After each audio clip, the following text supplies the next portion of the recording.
Welcome everybody. I'm going to go ahead and get our next presentation teed up here, and we got a lot to do, so I'm going to go ahead and get started doing it. So welcome everybody to the Texas REIAs. Like Olivia said, the largest network of real estate investor associations in the great state of Texas, largest collection of real estate investors as well, with chapters in Austin, Dallas, Houston, and San Antonio. Over 150,000 members, participants, and attendees going all the way back to 2003. So then why do you care and why does that matter? Well, the reason that you might want to care is because real estate is local. Laws are local. Contracts are local. Contractors are local. Buyers, sellers, houses, everything about real estate is local.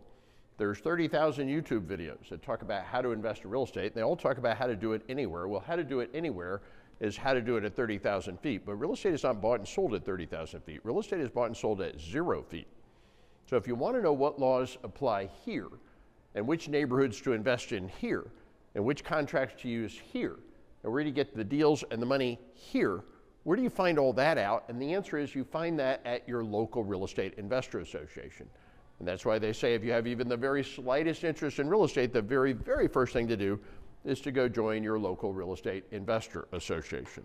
So welcome to the Texas REIAs. We are live. We are also simulcasting, so we're online. If you're on GoToWebinar, you are live, so stick to it. And on the other hand, if you are on YouTube, Facebook, Twitch, or Instagram, you may or may not be live, but you're welcome to join us for any of our upcoming live training by going to flipping.com/events. We have live events literally multiple times a week. And I'm going to ask somebody to close the doors. So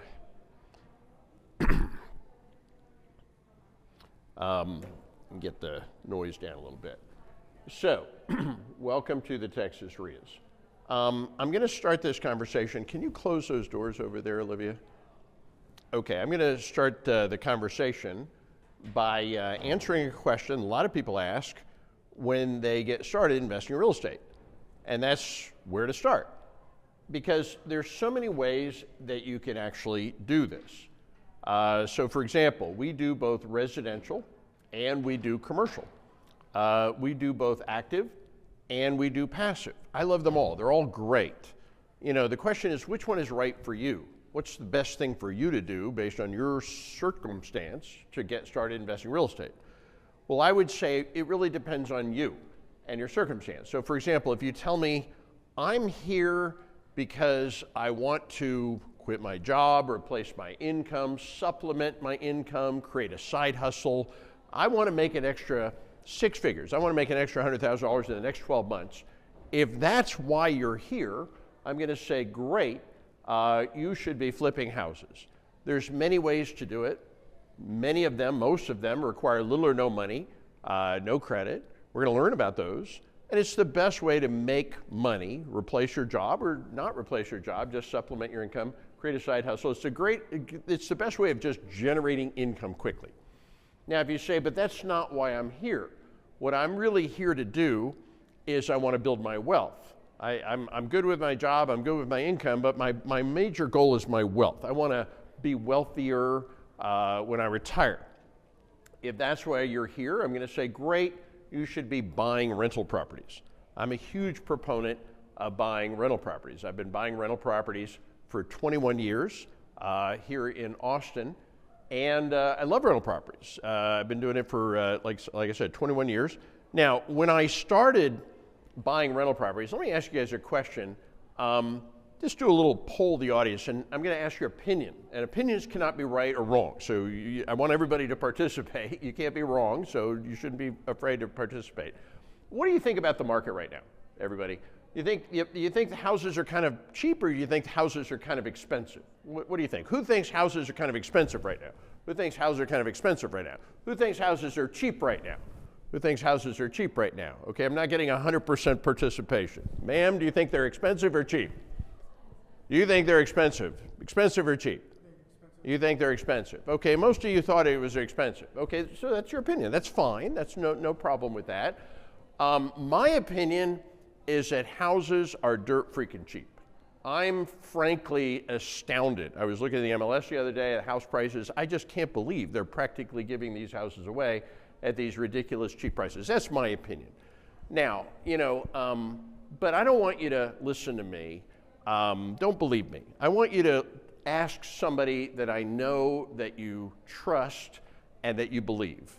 In fact, I'm going to ask you to ask the person that you trust more than anybody else in the world what their opinion is, because I know you're going to listen to them, okay? I want you to ask them, what do you think of house prices in 2024, okay? Who do I want you to ask? I want you to ask future you, okay? I want you to ask yourself 20 years from now, what do you think of house prices in 2024?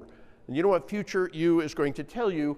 Oh my God, do you realize you could have bought houses in Austin, Texas for less than $2 million a piece? You should have bought them all. Okay? And that's always how it is. I've been doing this for 21 years. When I started buying rental properties, I paid ridiculous prices for the properties. I was buying houses for $120,000. I mean, right downtown. I know, ridiculous, right? $140,000. I think I paid as much as $150,000 for some of these houses in Hyde Park and East Austin. It was ridiculous, crazy, crazy prices. Of course, those houses today are selling for $750,000, $850,000. I just sold one for $1.2 million. And I'm going to tell you every year for 20 years, 21 years, everybody that gets into the market says the same thing. Oh my God, the houses are so expensive, okay? And I got to tell you, whatever you think of houses today versus 20 years ago, 20 years from now, you're going to look at houses now and you're going to compare it to 20 years now. It's going to be exactly the same delta. When's the best time to plant a tree? 20 years ago. When's the second best time to plant a tree? That would be now. That would be now. So I'm a big proponent of buying rental properties. You're building your future now. The decisions you made today will determine your future 20 years from now. But if you say, but that's still not it, Phil. That's not why I'm here. I am not looking to build wealth. I'm not looking to generate income. I already have money. I just want to make money with my money. I want something that's better than the stock market, safer, higher returns. I'm looking for an alternative, right? Something to do that is higher returns, safer. I'm going to say if that's why you're here, you should be investing in commercial real estate syndications. Wealthy people do not invest in the stock market. I'm sorry. Everybody invests in the stock market. Wealthy people invest in private equity. The stock market is public equity. Private equity are things that are not publicly listed in the stock market, the most common of which are commercial real estate syndications. Why? Because on average, they have twice the return of the stock market and half the risk. So if you knew that there was something you could do with your IRA that has twice the return and half the risk, you're never going to go back to the stock market. I haven't invested in the stock market in over 20 years because I know of things that are twice the return and half the risk. So if that's why you're here, you want to make more money on your money, your cash or your IRA or whatever, I'm going to tell you you should be investing in syndications. But if you say that's still not it, I'm here to do the big deals. I'm ready to make $1 million a year, $2 million a year, $4 million a year. Well, if that's why you're here, great. You should be doing commercial syndications. You should be sponsoring the syndications. If you sponsor one syndication, you'll typically make $1 million, $2 million, $4 million per deal. Those are commercial syndications. Now, what's the catch? It is big money for sure, but it's not fast money. A typical syndication is a 5-year deal. You can flip a house in 6 months, you flip an apartment building, it's a 5-year deal. So yeah, you can make $5 million, right, but it's going to take 5 years. Now, you do 1 or 2 a year, you're making millions of dollars a year, but it's going to take some time. So they're all great, right? All of these are great things to do. The question is, which one is right for you? Most people start by flipping houses. Great. I'm going to say you should always keep some of them. I have the Bluebell ice cream philosophy, right? Their slogan is we eat all we can and we sell the rest. Well, I, keep all I can and I flip the rest, right? Gotta flip some. So I'm going to say you should keep some of them definitely as rental properties. But then once you have more money than you need to pay your bills, you're going to want to make money with your money. And I'm going to tell you the best way to do that is with commercial syndications. And if you put $50,000 in, you typically get $100 back. You put $100,000 in, you typically get $200 back, which is pretty awesome. but then you realize that the guy you invested that 100,000 with just made $1 million or $2 million, right? And he did it. Now that you've watched it and doing exactly what you know what he's doing, you're going to want to do that, and you're going to want to be that guy. So ultimately, you're going to want to sponsor syndications yourself. These are all wonderful things to do. We do them all, we teach them all, we have people in this vast network. So we're not here to try to persuade you of a particular investment strategy. One of the nice things about the REIA is we do all the strategies. We do commercial, we do residential, active, passive, we do them all. If you got any questions about any of them, we'll gladly answer them. And we encourage people. We have people within this large community that do all of these different things. Now, and that's what flipping.com and Texas REIAs offers. Training, resources, money, networks, communities for all of these things. Now, do a quick poll of the audience, no right or wrong, just out of curiosity. How many of you are here because you want to supplement your income? Who wants to make an extra $100,000 in the next 12 months? Who's here mostly for that? Okay, that's great. How many of you are here mostly because you want to build your wealth? Who's mostly here to build your wealth? No problem. How many of you are here because you're looking for a better way to invest your money? Maybe you want something better than the stock market for your IRA, 401k. Who's there for that? Maybe a couple of you. And then who's ready to do the big deals? Who is coming here because you're ready to do commercial syndications, you're looking for the money and resources to do the big deals? Okay, maybe we're getting ready for that. So these are all wonderful things to do. We love them all. Now, I will say we're going to start with kind of quadrants 1 and 2, but if you're really interested in commercial, either active or passive, you might want to take a little picture of this QR code. And these QR codes, it's not going to ask for your name or information. It just sends a text from your phone, and then you get sent a text back, and we'll send you some resources, specifically training resources on commercial real estate. So if you want to take advantage of either investing passively or actively in commercial real estate, and that's what these little QR codes do. We have all kinds of resources in the network. We just connect people that are interested in the different resources with the different resources. So that'll connect you up with some training, free training for commercial real estate. Okay, but then most of you are kind of raising your hand for quadrants 1 and quadrants 2. So let's get started with 1 and 2. Okay, good news. If you want to do either quadrants 1 or 2, we have a dozen ways to do it. We're going to teach you a lot of different ways to do it. And like I said, the beauty of the Texas REIAs, flipping.com, we do them all. We love them all. We encourage people to do all of these different things. I'm going to show you 11 different strategies for flipping houses. Most of them require little or no money and no credit. And I'm going to tell you whether you have money or not, it kind of sort of doesn't matter that much because you don't have enough anyway. I don't have enough. Elon Musk does not have enough money to invest in real estate. One of the common misconceptions new investors have is you need to have money to invest in real estate. That's ridiculous. That's like saying you need to have money to be a bank. You need to have money to be a lender. You don't need to have money to be a lender. When you go to the bank and you borrow money, whose money are they loaning you? Is it their money? No, it's probably my money. They take money from one guy and loan it to another guy. And there's all those things because that's the only way it scales. Same thing with real estate. You don't have to have any money to invest in real estate. And you don't have enough anyway. Even if you have $500,000 in your checking account, it's really not going to help much. You got a $500,000? Great, buy a house. Okay, great, now you're done. Yep, that was it. Can't buy another house until you sell the first house. No, you have to be prepared to buy any property at any price at any time because the life-changing deal of a lifetime, it could show up any minute, right? So you have to get comfortable using other people's money. Well, here's the good news. There's a whole infrastructure of money available for people that want to use other people's money to invest in real estate. We have all kinds of lenders, hard money, private money, and that's the way to do this. And if the deal cannot afford to pay for the money, what would I say about the deal? I'd say the deal sucks, so go get a better deal. Right? If you're willing to pay for the money, you can borrow an infinite amount of money, right? And you should spend most of your time looking for deals. Then you have infinite deals financed with infinite money.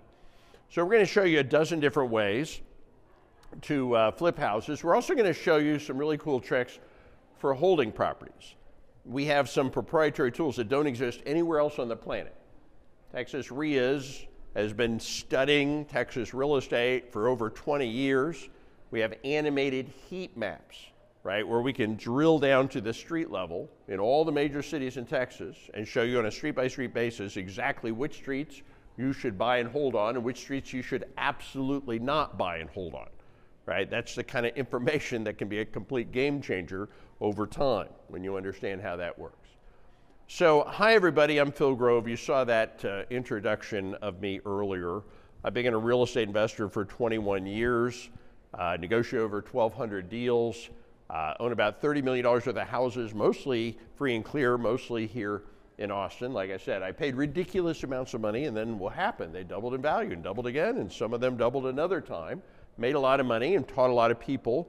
I'm a frequent speaker at the Texas REIAs events. In fact, I've talked to over 100,000 people how to invest in real estate in some shape or form or another. So it is possible that if you're in Texas, and we're all standing here in Texas, it is possible that there's nobody that has taught as many Texans how to invest in Texas as I have. It's quite possible. I don't know anybody else that has.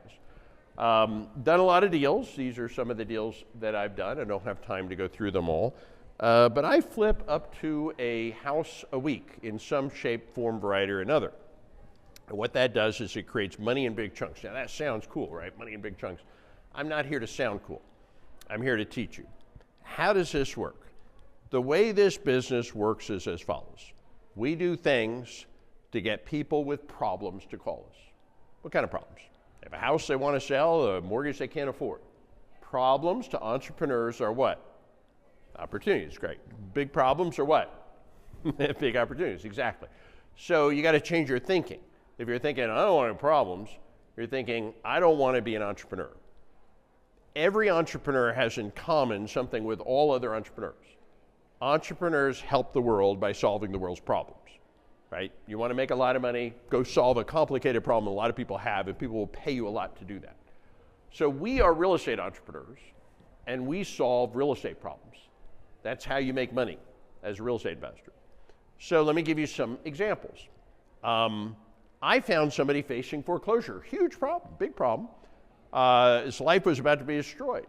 And I gave him an out, an alternative, something called a short sale, allowed the person to sell their house without having to bring money to the table, without completely destroying their credit. And I made $16,000 helping somebody solve their problem. REO stands for real estate owned, bank-owned properties. Banks do not want to own real estate. They're not in the real estate business.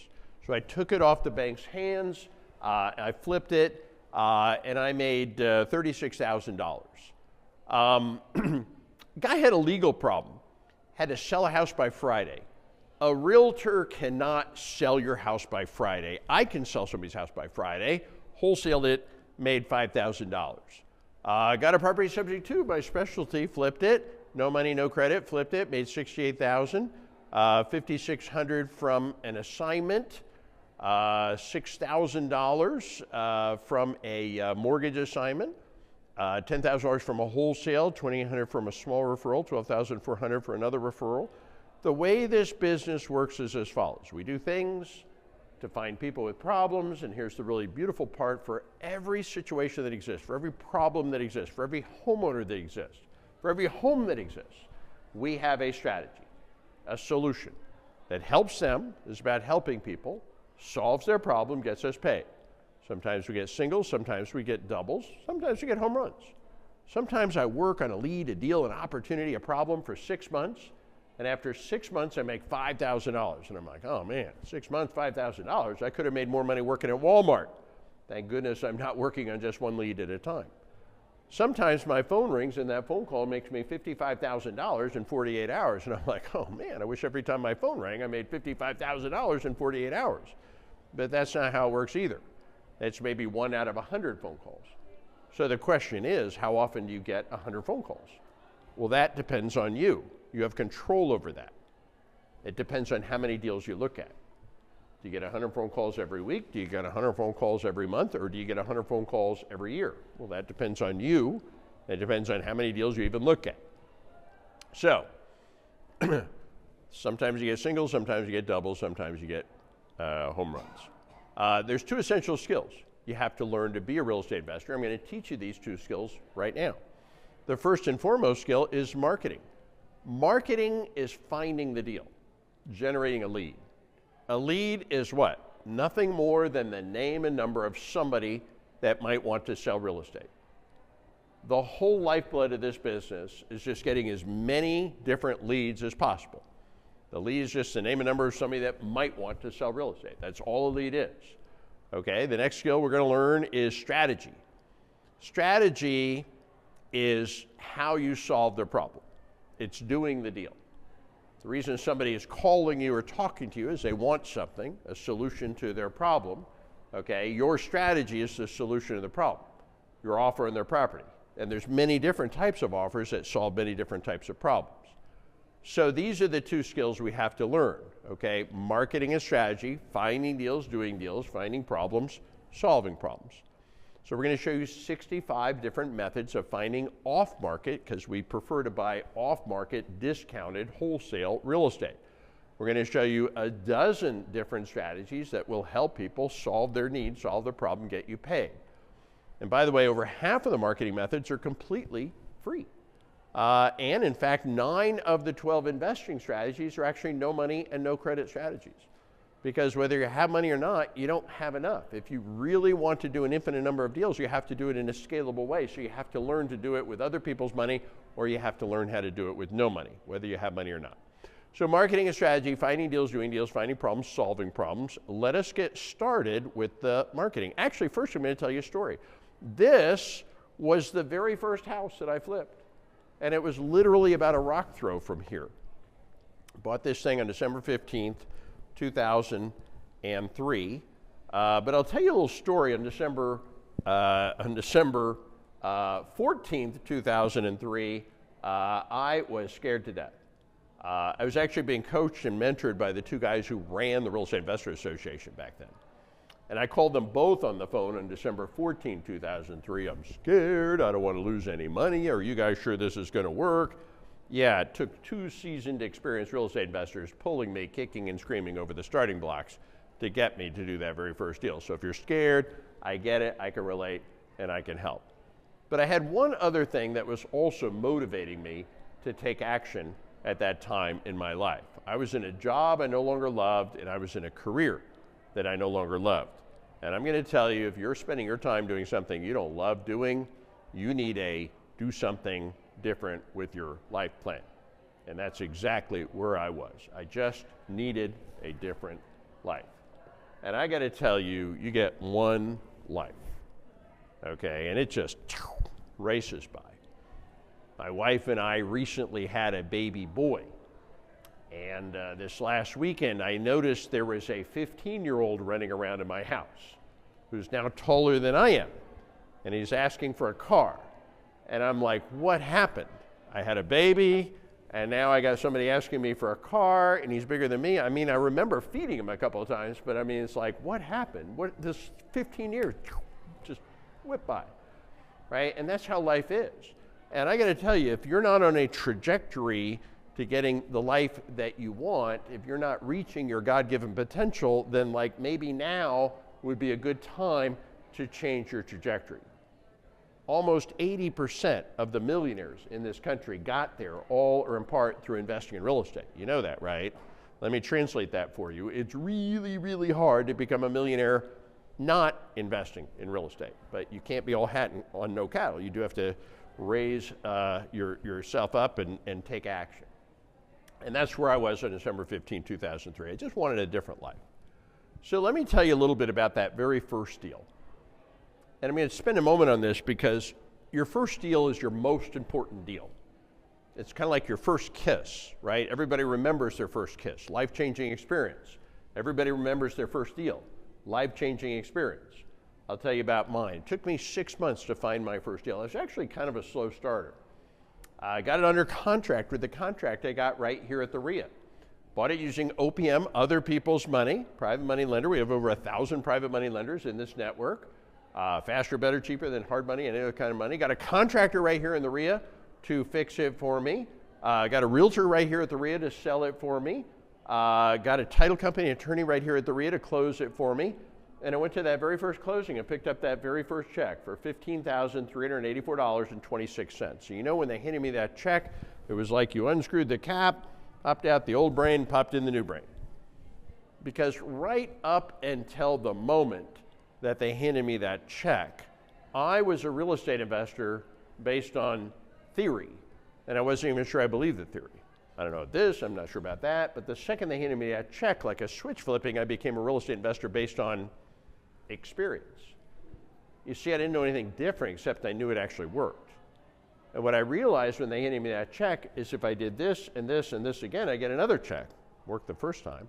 If I did this, this, and this again, I get another check. If I did this, this, and this again, I get another check. And the really big deal I realized at that moment, right at that moment, I realized that I would never, ever, ever, ever, ever, ever, for the rest of my life, ever have to work for somebody else. Never, ever, ever, ever, ever again. You know, I have not worked for anybody else, even for 1 second, since they handed me that check. You know, once you learn how to make money without relying on somebody else, you never go back. It's a one-way ticket, right? Yeah. Now, I did tell you at the beginning of this presentation, I was going to tell you my story, I was going to tell you what I did right, but I'm also going to tell you what I did wrong, because I did make some mistakes on my journey as well. In fact, even with that very first deal, I made my very first big mistake, and it's the same mistake every rookie makes. I spent all that time finding the deal. I found the deal, right? As soon as I found the deal, I kind of put my marketing on hold. I picked up some hammers. I managed some contractors. I worked on the deal. I finished the deal. You know, I got the check only to wake up the next day and realize I had absolutely nothing to do. Well, actually, except start the whole business all over again. And this gets me to my very first takeaway. And here it is. And this is the big one. The business of being a real estate investor is the business of finding deals. This whole business is about finding deals. Why? Because you make the money on the buy. What does that mean? As soon as you find a property, whatever money was going to be made or not made, done. Right at that moment. Yeah, you get the money at the end on the sell, but you make the money on the buy. And once you understand that, you need to always spend 85% of your time and money on marketing, looking for the next deal. That's where you spend all your time, looking for the next deal, right? Because your next deal is always more important than the deal you have now. And hint, the deals you are looking for are not in the MLS. The MLS is the multiple listing service. It's the retail market for real estate. It's where realtors sell real estate. It's where all the people in the world compete with each other to see who will pay the most. And I hate to say it, but when you're competing against all the people in the world, some of those people are stupid. And you don't want to compete against stupid. Well, you don't want to win competing against stupid. Now, don't get me wrong, folks. I love the MLS. I adore the MLS. Why do I love and adore the MLS? Because after I buy off-market wholesale real estate, where do I want to go to resell it? On the MLS. Because it's been proven that any property in the MLS will sell for the most it could possibly be sold for, right? But that's just never where you're going to find heavily discounted wholesale real estate. The very best deal in the entire MLS would rarely be a deal I'd take a second look at. I haven't bought a house in the MLS for a decade. So finding deals, right? Once I realized this whole shoot match is about finding deals, then I started to systematize the process of finding deals. But I did make the common rookie mistake. Right, I found a deal, I turned off my marketing. And then I finished the deal, I didn't have another deal, so I turned on the marketing. So I turned on the marketing, I found another deal, I made money, great, but I turned off the marketing to work on the deal. My income was up and down and up and down. You need your income to go up, up, up, up, up. And the way you get your income going up, up, up, up, up is you have to keep the pipeline continuously filled with deals by always prioritizing the next deal as more important than the deal you have now. That means you always have to spend 85% of your time and money on marketing. That's how important it is compared to everything else, looking for deals. So finding deals, once I realized this whole shoot match is about finding deals, then I went about systematizing the process of finding deals. And over time, I developed 65 different methods for finding deals. Actually, it's not totally accurate to say I developed 65 methods. What would be more accurate is to say I found 65 things that work, and I started to do those things. In fact, I need to teach you all a really important lesson, maybe the most important lesson that I'm going to teach you today. But for me to teach you this next lesson, first I need to unteach you all something. Okay, so I'm going to unteach you all something. When you guys were in elementary school, if you looked over the paper next to you and copied down the answers, that was called what? Cheating. And you were all told that cheating is what? Bad, wrong. Okay, we're not a bunch of little kids. We're no longer in elementary school. Going forward, I need you all to unlearn that. Because going forward, guess what? Cheating is actually the shortcut. Okay, what am I saying up here? What I'm trying to say is this. There's nothing that you are trying to do. There's absolutely nothing that you are trying to figure out that I and other people haven't already done and figured out. Everything, and I mean everything, and I mean absolutely everything about this business is completely figured out. You know, we know what's in the soil. We know the zoning. We know the guys that write the zoning. We know the appreciation rate down to the street address in all the streets across the state of Texas. We know the exact letters to send to the exact marketing list. We know the exact words to say. We know the exact offers to make. We know exactly what objections we're going to get. We know exactly how to overcome those objections. We even know on average how many contracts we're going to get signed for every 20,000 postcards we send out. Everything, and I mean everything, and I mean absolutely everything about this business has been completely figured out. So once I realized everything I was trying to do and everything I was trying to figure out, other people had done and figured out, I stopped trying to figure everything out, and I just started to, here's that word, copy, right? Copy the 65 tested, proven methods of finding deals. Now, some of these methods take time, and some of these methods take money. When you get started, you're probably going to have more time and less money. Once you get going, you're going to have more money and less time. I don't spend any time anymore on marketing. I outsource 100%. But when you're getting started, you're probably going to insource more. Okay, so then what are all these different marketing methods? Well, let me teach you a whole bunch.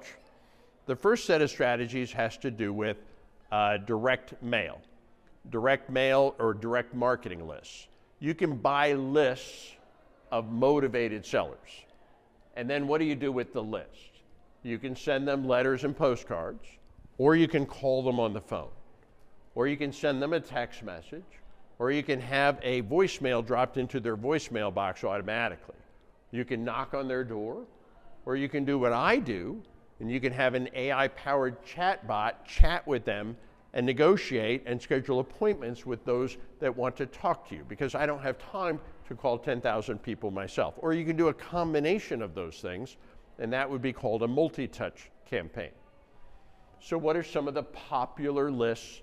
Where do you get these off-market wholesale properties? Well, you can get a list of people that did not pay their property taxes, people that are late paying their mortgage, people that have been scheduled for foreclosure, people that are filed for divorce.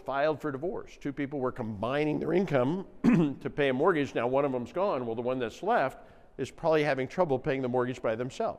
You can get a list of people who've inherited a house from somebody who passed away. You can list people who are inheriting a house where somebody passed away and did not have a will. You can get a list that is generated by an AI from big data of people that are predicted to become financially insolvent and need to sell houses quickly.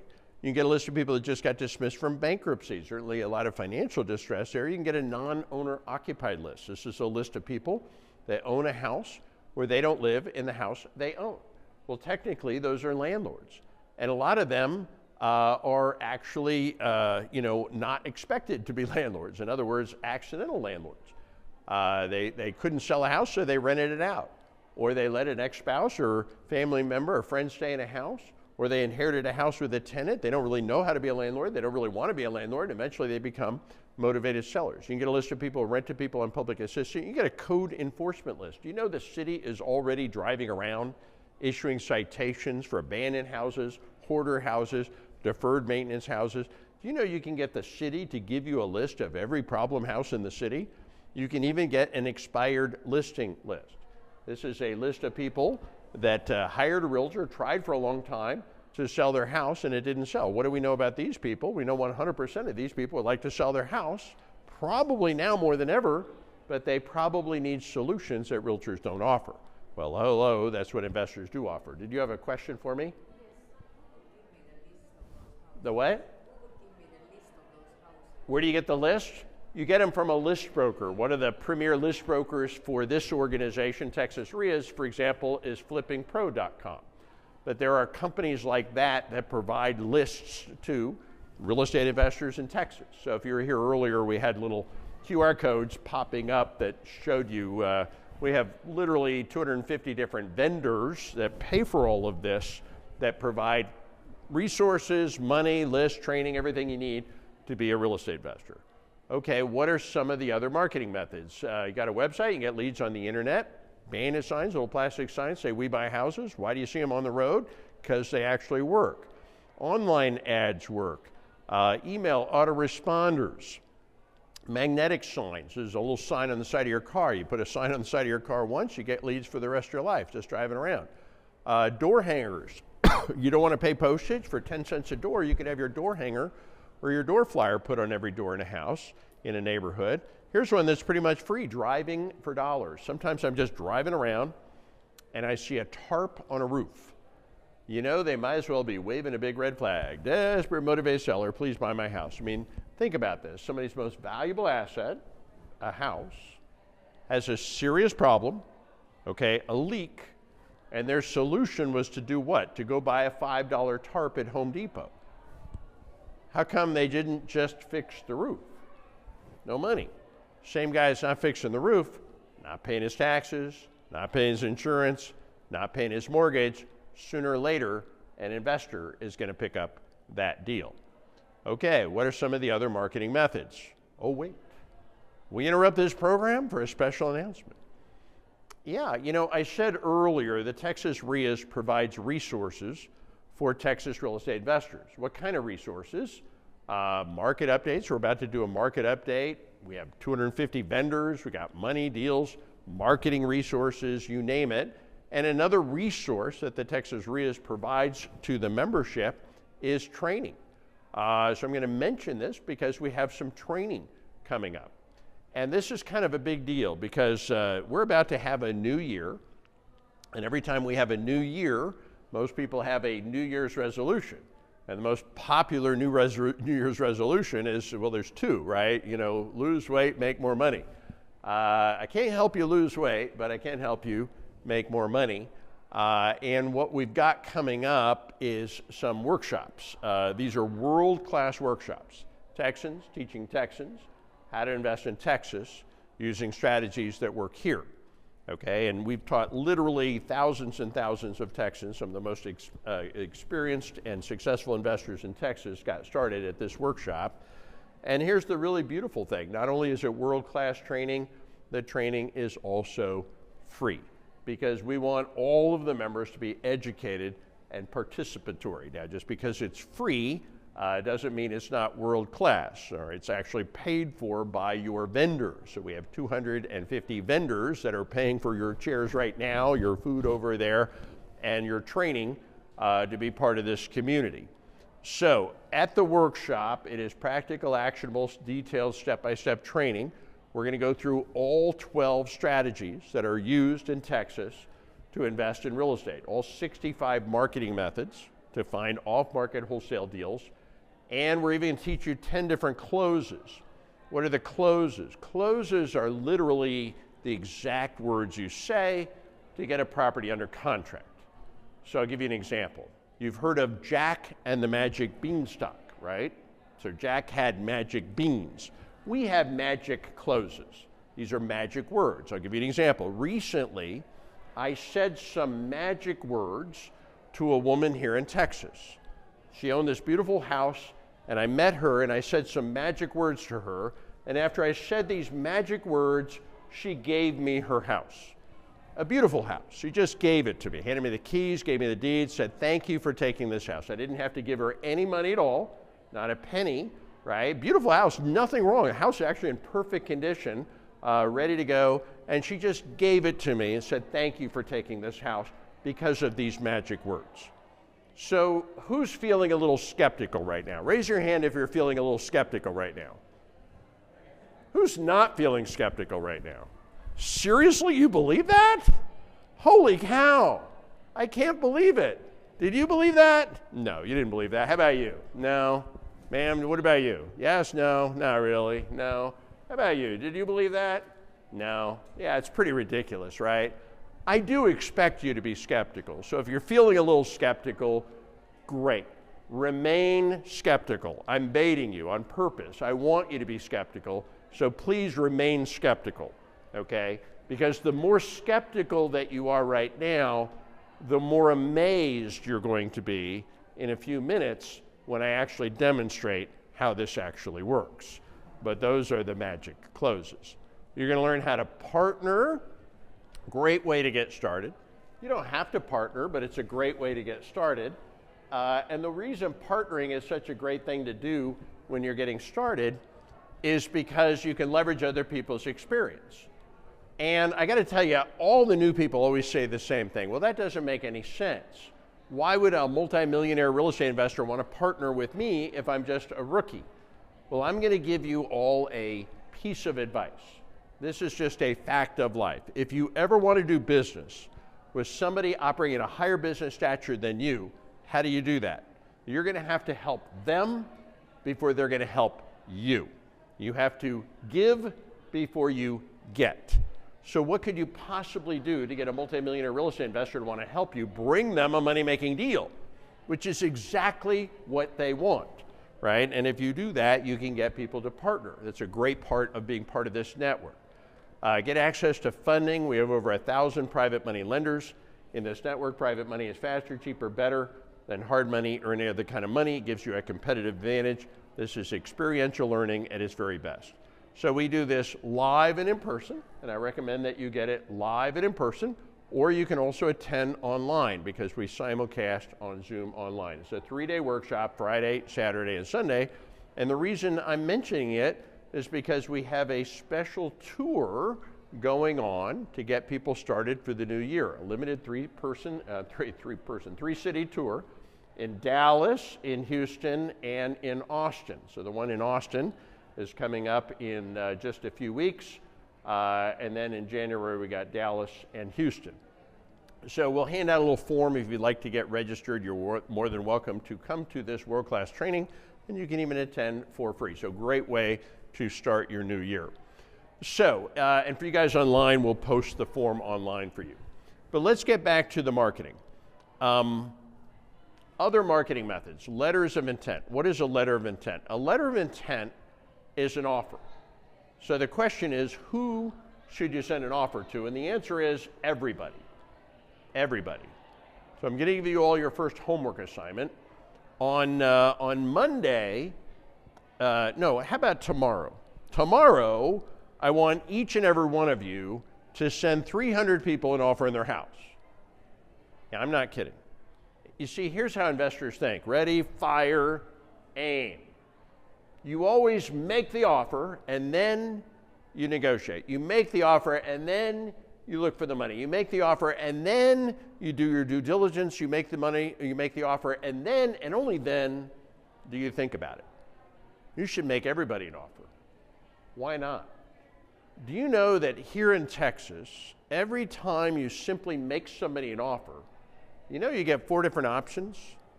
You might want to write them down. Option number 1, you can buy a house because they might say yes. If you take 300 shots on goal, what do you think is going to happen? Something's going in, even if you suck. And then with practice, what do you think is going to happen? More of them go in, because with practice, you don't suck anymore. So option number 1, you can buy a house. Option number 2, you can terminate the offer after you make it. Did you know the Texas state promulgated contract gives the buyer the unilateral right to rip it up, walk away, no harm, no foul, terminate, no risk, no penalty, right? Option number 3, after you make the offer, you can just terminate the offer. Option number 3, you can renegotiate the offer. You know that it's much, much easier to renegotiate than it is to negotiate, especially when everybody calls you back says they might want to sell, i.e. they want to negotiate. Option number 4, you can actually sell the contract itself to somebody else that has money. Notice only one of those 4 options even required you to come up with any money to buy a house. Just make offers, Give yourself options. Business cards, FSBO, for sale by owner. Why would somebody try to sell their own house? Maybe they're lazy, maybe they're crazy, maybe they need solutions realtors don't offer. Hello, why so many different marketing methods? Well, the question is, would you rather fish with a hook or would you rather fish with a net? And the answer is you need to fish with a net. And the reason is because this business is actually a numbers game, and now I'm going to teach you the numbers. I'm going to teach you something right now that it took me 2 years of hard work to figure out. So I'm going to shave 2 years of your learning curve right now. By 2003, I had been a real estate investor. I'm sorry, by 2005, I had been a real estate investor for 2 years. And after 2 years of doing this, I did some math. In my first 2 years, I calculated that I generated about 400 leads. Leads just to name a number of somebody that might want to sell real estate. So I was talking to somebody every couple of days, and then I did the math. And here's what I discovered. As a rookie, on average, for every $100 I spent on paid marketing, I got 1 qualified motivated seller lead.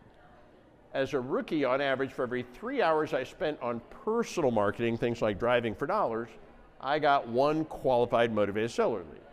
Then I discovered that as a rookie, on average, for every 20 leads that I got, I made at least $20,000 net profit on a deal. So let me run the math for you. That means every time I sent out, every time I drove around for 60 hours, I made at least $20,000 net profit. That means every time I spent $2,000 in direct mail, I made $20,000 in profit. Spend $2,000, make 20. Spend $2,000, make 20. Spend $4,000, make 40. Spend $8,000, make 80. Spend $16,000, make 160. Spend $32,000. You don't have to spend it all at once, by the way. Make $320,000 net profit. Are you starting to like the numbers? It took me 2 years to figure that out. But after 2 years in the trenches, I realized, holy cow, this whole business is just a numbers game, and now I know the numbers. And I started to think about this business in a very different way after I saw that and after I figured this out. I started to think about this whole business, my business, like the whole thing is just a little black box. And we're going to call that little black box a marketing machine. And the way that little black box works is every time I stick $100 worth of marketing in one end, eventually $1,000 worth of net profit pops out the other end. Now, if you had a little black box, every time you shoved a $100 bill in one end, a $1,000 bill popped out the other end, how many dollars would you stick in the box? How many dollars would you stick in the box? Like all of them, exactly. And I started spending money on marketing like a drunken sailor because I knew, right? And that's how business is. You dial it in and then you dial it up. So I started spending thousands of dollars a month on marketing. And then I started spending tens of thousands of dollars a month on marketing. And then I hired 2 full-time, 6-figure guys who spend 100% of their time to this day spending my money on marketing. And now, today, I spend in a typical month as much as $100,000 a month on marketing. Got one guy, all he does is buy ads all day, the other guy does analytics all day long. You dial it in and then you dial it up, and that's how marketing works. Sometime later, actually, wrote a book on how to invest in Texas real estate. I actually don't offer the book anymore, and there's kind of a reason why. I figured out something about books, not very helpful when it comes to real estate. You know, and the reason it took me a long time to figure this out, now I understand this. Real estate's not that complicated. Okay, here's what I figured out about real estate. It's not that complicated. I went to engineering school. That was complicated. I had to take calculus, calculus 2, calculus 3. By the time I took calculus 3, I had to remember calculus 1. It was really complicated. I've never had to solve a differential equation to flip a house. It's not that complicated. But unlike engineering and calculus, it's a mile deep. The thing about real estate, it's a mile wide. There's a million little details. You see, learning real estate is really learning a language. But you can't learn a language from reading a book. Complete waste of time. I go read 10 books on how to speak Spanish. You'll learn how to count to 10. That's about how far I got. How do you learn a language? Yeah, go to Spain. You want to learn Spanish? Go to Spain. You want to eat or go to the bathroom? You're going to learn some Spanish. You have to hear things 2, 3, 5, 10, 20 times before you pick it up. Okay, that's a language. Real estate's exactly the same thing. I bought a bunch of books, I watched a bunch of videos, I got absolutely nowhere. It was not until I joined the local Real Estate Investor Association, started spending time immersing myself, hearing things 2, 3, 5, 10, 20 times. It's not complicated. I'm not going to teach anything that's complicated, but you got to hear things 5, 10, 20 times before you start to pick it up, right? And that's how you learn real estate. So we're getting towards the last part of my presentation. We're about to get into the strategies, which are arguably the most interesting part of the presentation. But if you remember at the beginning of this presentation, I told you all, I'm here to make you educated, contributing members of this community. And we really want you to be educated and participatory and contributing and active. We have these meetings all over Texas. And at these meetings, we always have a bunch of new people at the meetings. We always get new people, right? Because people just want to check it out. Like, honey, let's go check out the REIA. And there's nothing wrong with that. We call the new people tourists. There's nothing wrong with that. But we figured out a long time ago, unfortunately, nobody makes any money being a tourist. We need people to be active, buying, selling, partnering, lending, borrowing. That's where money gets made. But I also figured out that a long time ago, I figured out I can't, unfortunately, turn somebody into a real estate investor in 45 minutes. If I figured out how to sprinkle pixie dust on everybody's head and turn them into real estate investors in 45 minutes, yeah, that would be awesome. I don't know how to do that, but I can, and I have, turned people into real estate investors over a period of 24 hours. Or maybe it would be more accurate to say 24 hours spread out over 3 days, where we have the time to get through the nitty-gritty details of how this works.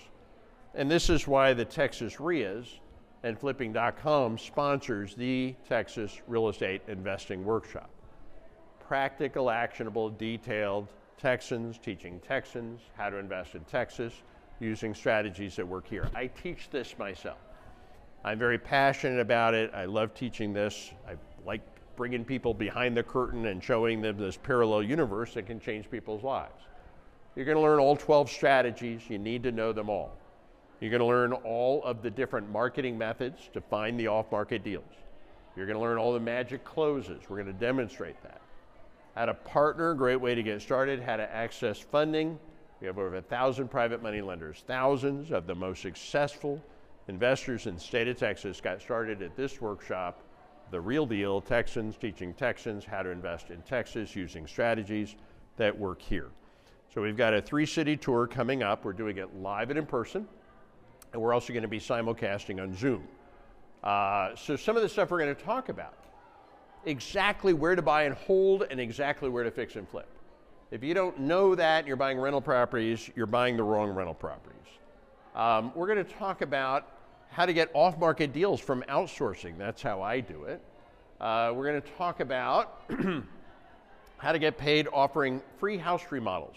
It's my favorite strategy. I will remodel anybody's house for free. I get paid a fortune to do that. You can too. How about how to get 3% mortgages? Everybody's complaining about interest rates. There's a new loan product, 3% mortgage, and it's even better than the old 3% mortgage because it's no money down, no credit check, no docs. Who would like to get a 3% mortgage with no money down, no credit check, no documentation required? Everybody's approved automatically. Who would like that loan? Okay, who's feeling a little skeptical right now? Raise your hand if you're feeling a little skeptical right now. Okay, tell you what, I expect you to feel skeptical. I'm going to teach you that trick in just a few minutes. Okay, so you're not going to have to wait to see that one because it's so good. You can start doing that tomorrow. But yeah, how about how to use AI? Another trick I like to use. I don't have time to call thousands of people, so I use an AI chatbot to do that for me. How about how to use VAs? I have 14 virtual assistants that work for me in the Philippines. And they have college educations. They're really smart, they're hardworking. Because of the exchange rate, I can pay what's to them a fortune, and what's me is pennies on the dollar. So it's a great way to build your company. So we're doing it live in person, we're doing it online, 3-city tour, Austin, Dallas, and Houston. Pick the location that works for you based on the date. It's the exact same workshop, we're just doing it in these 3 different cities. So pick the date that works best for you. Now, if none of the dates work for you, like if you have a conflict, for example, if your daughter is getting married, here's what I suggest. I suggest you cancel the wedding, because the most important thing that's going to start your year off well, is getting this training. Okay. One other thing. They say if you have the slightest interest, and the training is free, by the way. They say if you have the slightest interest in real estate, the very first thing to do is to join your Real Estate Investor Association, right? This workshop is paid for by your vendors, right? If you would like to be a member of this organization, that's a great thing to do, because membership has its benefits. If you are a member of the Texas REIAs, you get to come to the workshop as a VIP. What does that mean? You get preferred seating, you get lunches, special lunch training sessions, you get access to an online private group. Who would like to have 20,000 buyers at your fingertips? Who wants 20,000 buyers? You need to join the REIA. Who would like to have access to 1,000 private money lenders? Who wants a private money lender? Cheaper, better, faster? You need to join the REIA. Who would like to be able to buy off-market wholesale real estate? Anybody want wholesale off-market properties? How about on this side of the room? Anybody want wholesale off-market properties? Okay, maybe you should join the REIA. So yeah, you get access to the private network as a member of the REIA. You get a Texas Money Resource Guide, training program, special training events just about every week. So please join the REIA. And also, the Texas REIAs, this network is the only network in Texas that is looking out for your rights. All right, they're constantly exploring possibilities of creating new laws that can make what we do as real estate investors not legal. Wholesaling is under attack. The wraparound mortgage almost, if it was not for this organization, would have been illegal just a couple of years ago. Only this network spends tens of thousands of dollars on legislative action lobbying to protect your rights. So it's very important to support the REIA if you have the slightest interest in real estate. And you can join the REIA for $250. But drum roll please, we're going to do a special early Christmas special, call it a late Black Friday special. If you join today, you can join for $100. So join the REIA, costs $100. You get all these wonderful benefits. You're a VIP at the workshop. If I'm going to a workshop, frankly, I want the front row seat. I want to be the VIP. So I highly recommend that, that you do that. It's a one-year membership. You're not automatically renewed in a year, but you can renew if you want to after the year. So here's what we're going to do. Oh, and you're also getting invited to another workshop, which is a commercial workshop. We'll talk about that later for those of you that are interested. You also get this really cool training poster. I'll show you this a little bit later. These are the 273 things you need to know to be a real estate investor on a poster you can put on your wall. You come to their workshop, we're going to teach you how all that stuff works. So we're going to hand out a little form. Can you hand out the form and give me one of the forms? So if you'd like to get registered for the workshop for free, just fill out the form. If you'd like to join the REIA, you can also fill out the form to join the REIA, and or you should do both. Now the form, I'll go through the form very quickly. What is on the form? It's pretty straightforward. Just at the top of the form, you're going to pick the date of your workshop. There's a date stamped on the form. The workshop is Friday, Saturday, and Sunday. The date is day 1, which is Friday, but it's the Friday, Saturday, and Sunday. Each of the cities is exactly the same, okay? They just happen to be live. I recommend that you come live. You can also come online. So pick the date you want by circling it. Put your information at the top clearly and legibly so we can actually send you your tickets and your registration information. Let us know if you want to come live and in person or online. I recommend that you come live and in person. We will have tables. We're going to be more spread out. We're not going to be crammed in like sardines. But you can also attend online, or you can even go back and forth. But if you want to go back and forth, pick live, and then you can go back and forth if you need to go back and forth. So tell us if you want to come live or online. It is free. Normally it's $1,000. You guys are in luck. Your vendors have paid your $1,000 tuition. So you're getting a $1,000 workshop for free. Thank you for the vendors. Please be a patron of the vendors. You can also join the REIA. Please join the REIA. If you have $100 and the slightest interest in real estate, you really should be part of the REIA. Just check that box and you get all of the benefits we talked about, and then it's $100 for a membership in the REIA. Give us a little more information down below and we will connect you up with valuable resources. As a member of the REIA, you're going to have buyers, you're going to have private money, You become a VIP at the workshop, so definitely, and you're going to support legislative action on your behalf. If you have the slightest interest in real estate, the first thing to do is to join your local REIA. This is by far the biggest and most powerful network of REIAs in the great state of Texas.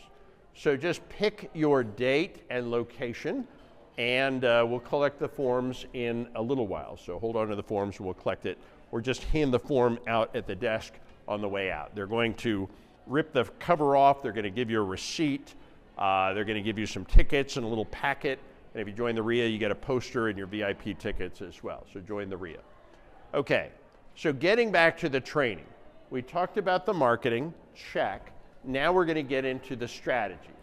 So let's talk about the strategies. So people always ask me, what's the best strategy? Well, I'm going to answer that question right now, because there's a lot of different strategies that you can use to be a real estate investor. Okay, you can do short sales, buy and hold, you can do mortgage assignments, auction options, you can do referrals, wholesaling, you can do contracts for deeds, lease options, you can do house swapping, wraparound mortgages, you can do equity partnering, you can do fix and flip, and you can certainly spend a lot of time and money on all this training and education. In fact, my wife and I have spent over $100,000 on training, coaching, seminars. Most of it was great. Some of it was not great, it all sounded great. But I don't feel bad about spending over $100,000 on my education, because we've made many millions of dollars from our education. But I do have a little pet peeve at how most people get started and how most people teach people to get started. Because when you look at all of these different strategies, here's the good news. They all work. All of these things can make you money investing in real estate. That's the good news. Now, the bad news is that they each only work in unique situations. Each of these strategies should be thought of as the solution to a specific problem or situation. But remember what I said earlier, your job one is finding the deal, marketing. So here's a brand new investor hunting for a deal. And he does some marketing and he generates a lead.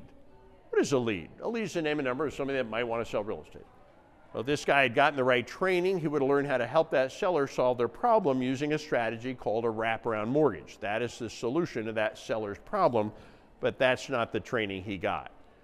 This guy just got some training doing wholesaling, so he's looking for a wholesale deal. He didn't find a wholesale deal, he found a wrap deal. He doesn't know how to do a wrap, so he can't help that seller, and he can't help make himself any money from that lead. So what's he going to do now? He's going to do some more marketing and generate yet another lead. Now, if he only knew how to do a mortgage assignment, he could help somebody solve a problem and get himself paid. But he doesn't know how to do that, because remember, all he learned how to do is wholesaling, and he's still looking for a wholesale deal. So what's now he going to do? He's going to do some more marketing and generate yet another lead. And now if he only knew how to do an auction option, he could solve a big problem and get himself a big check, but he doesn't know how to do an auction option, because all he knows how to do is wholesaling, and he's still looking for a wholesale deal. Are you starting to see a problem? This is big rookie mistake number 2. There's 30,000 books and YouTube videos out there that teach people how to get started investing in real estate. What most of that education says is you need to get started by learning one strategy, and this is the best one. No, this is the best one. No, this is the best one. Well, whatever, you need to learn a strategy, make money on that strategy. Then after you learn how to make money on that strategy, later on you can learn some other strategy. And it sounds pretty good and it feels pretty good, but forgive my language when I say this, that is a completely ass-backwards way to go about this. Saying that you need to get started by learning one strategy, you need to make money on one strategy before you learn the other strategy, that's kind of like saying you need to go to Las Vegas and learn how to bet on one number on the roulette wheel. And only after you make enough money betting over and over and over again on that one number on the roulette wheel, later on you can learn how the other numbers work. Well, that's ridiculous. Yet that's how 95% of real estate investors get started investing in real estate. And is it no surprise that 95% of real estate investors give up before they ever get going? So I'm going to tell you what the top 5% of investors do. And then I'm going to tell you, play to be in the top 5% or don't bother. So this is how I do it, and this is how I'm going to teach you how to do it at the workshop. What I do is I bet on all of the numbers on the wheel, and then I spin the wheel a lot. So what does that mean? I use all 12 strategies. Why not learn all 12 ways to fill out a contract? Why not learn all 12 ways to solve a problem? You spend time and money, it's called marketing, to get somebody with a problem to call you. If there's a way to help them and solve their problem and get paid, you need to help them and solve their problem and get paid, right? And if you know all 12 strategies, we have a strategy for every situation there is. Motivated sellers, non-motivated sellers, free and clear underwater, we have a strategy that'll help them solve the problem, get you paid. And then what do you want to do next? You want to spin the wheel a lot. And what does that mean? Do a lot of marketing, look at a lot of deals, take a lot of shots on goal. You should be looking at stuff every day. You got to have marketing making your phone ring every day. This is what the top 5% of investors do. My advice, play to be in the top 5% or don't bother. So you got to know all the strategies. Let's teach you some of the strategies. Actually though, first I'm going to tell you another short story. This was my first big deal. So I'll tell you another story. This was my first big deal. After I was a real estate investor for just over 2 years, I flipped this house, actually right near here, and Anderson Mill Estates, right around the corner. And I actually made $291,000 net profit, pretty good profit, flipping this house. But the more interesting part of the story is I was actually the 8th investor at bat. So what does that mean? It means 7 other real estate investors looked at this deal before me and passed on the deal. How could 7 different real estate investors pass on this deal, on this opportunity to make almost $300,000? How's that even possible? I'm going to tell you it's not just possible, it's actually typical. Let me tell you the rest of the story. First investor walks into this house and says, I'd love to buy your house, but you're underwater. You can't even afford to sell me your house. Second investor looks at this house and says, I'd love to buy your house, but you've got a mid-construction project. I don't do mid-construction project. Third investor walks into this house and says, well, I'd like to buy your house, but you're in bankruptcy. I can't buy somebody's house that's in bankruptcy. I walked into this house and I said, my, oh my, oh my, right? You got a lot of big problems here, don't you? Big problem means what? Big opportunity. It took 1, 2, 3 different strategies to solve this guy's problem. I solved the problem, I got the check. My competition was a bunch of one-trick ponies. Most of my competitors are a bunch of one-trick ponies. 30,000 YouTube videos teach people how to be one-trick ponies. One-trick ponies are annoying, they get in the way at times, but they don't last long. Guys, if you think you're gonna find pretty houses at big discounts just waiting for you, hanging off of trees, yeah, you're smoking crack, okay? This is what opportunity looks like. A great big bundle of problems with a nice pretty bow around it. I want a house where half the house burned down. I want a house that had a meth lab that exploded in the garage. I want a house that has mold. I want a house that's flooded. I want a house where someone was murdered in the living room. Oh yeah, you can make a killing on a murder house. I bought one. How do you make a killing on a murder house? I'm going to teach you a lesson here. Murder is not common, but stigma is common. So the stigma house.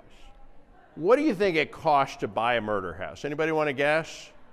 Not much. 20 cents on the dollar.